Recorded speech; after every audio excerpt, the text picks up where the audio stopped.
We have international standards regulating everything from T-shirts to toys to tomatoes. There are international regulations for furniture.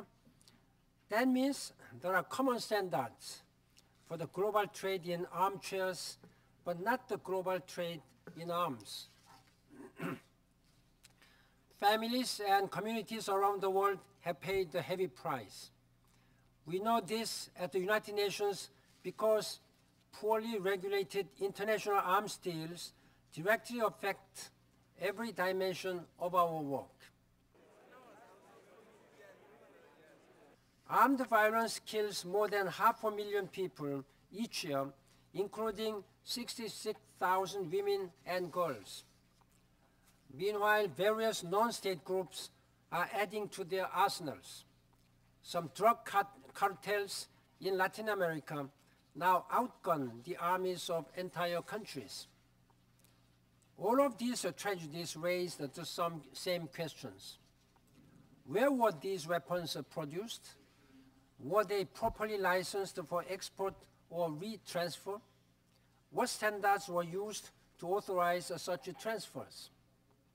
And perhaps the biggest question of all is simply this: what are we going to do about it?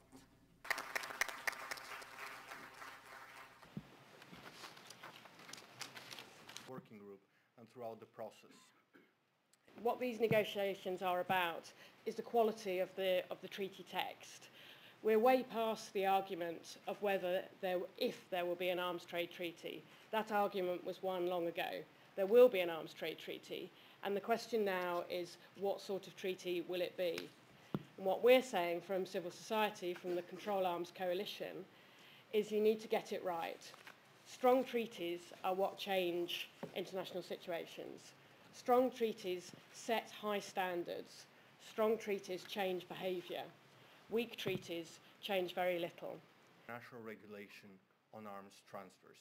There is something the international community can do right now. A strong arms trade treaty, and I mean a strong arms trade treaty, will help to restrict the flow of weapons and bullets and make it harder for cattle raiders to attack communities like the one we visited in South Sudan. The government have been conducting campaigns to disarm civilians, but this will not be effective if weapons are still easily accessible. Our groups will come out today with a couple of... Right now, as I speak, there are nearly 1.7 million firearms in circulation among the civilian communities. And given the figures from our neighboring countries, like DRC, Kenya, Uganda, Ethiopia, and Sudan, one can strongly assert that the weapons in circulation in our region is just sufficient to keep hostilities for the next 30 years. Media at controlarms.org, and I'll get back to you.